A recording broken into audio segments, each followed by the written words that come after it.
Raising Muslims. Taleshi children were supposed to follow the faith of their father, so I submerged myself in religious activities. I sang lamentations in mosques with a mournful voice, leading people to mourn and weep for ancient Shiite Arabian martyrs. I do not know why I chose to follow my mother's sect, Shia, rather than my father's, Sunni, because I, like my parents, didn't know the difference between the two. Perhaps it was because my father was not interested in practicing religion as outwardly as my mother.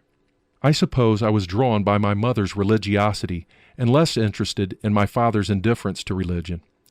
My father's interest in Islam was strictly limited to whatever might gain him honor among his peers, which is the case with many other Muslim parents. A child who could recite the Quran as I could is revered by both Sunnis and Shiites. It was for this reason that although I did not follow my father's religious sect, he never discouraged me.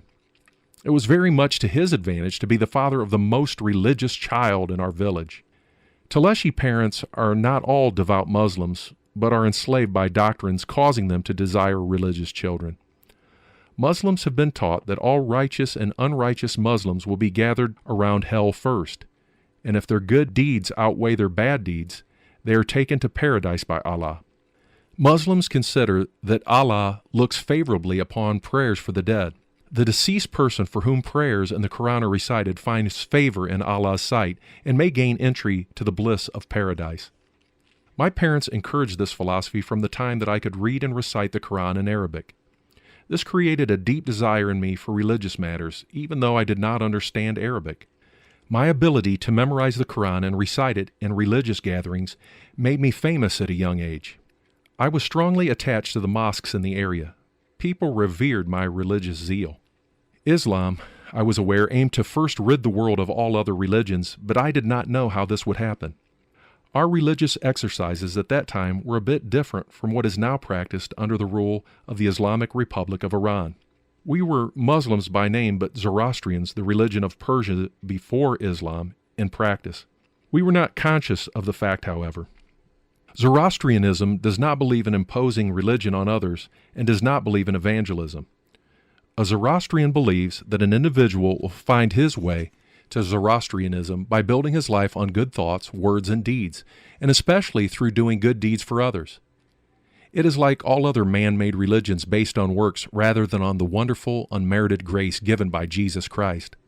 I believe that my zealous religious practices would increase my ability to rely on God, and I hope to receive from Allah all the strength needed to reach my spiritual and worldly goals. All I knew of Islam was superstition, ceremony, and traditional daily practices. Knowing such things made me good enough to be called a religious person in the eyes of non-practicing Muslims. In reality, however, they were hollow and meaningless because I was never connected to the one true God by any of these outward acts of self-righteousness. I had to pray 5 times a day in Arabic. One must not pray to Allah in one's mother tongue. Allah will only accept prayers in Arabic, the words which Muhammad, the prophet of Islam, determined for Muslims to recite 5 times a day. Most Taleshi villagers could not pray in Arabic, but this is the only way a person was allowed to stand for prayer in Islam. Many people still did not know how to pray after 1,300 years of Islamic rule in Iran and the pressure of Muslim leaders on Iranians to learn Arabic. This had a great deal to do with the fact that our Taleshi forefathers were very disinterested in Islam. This legacy remains true even today.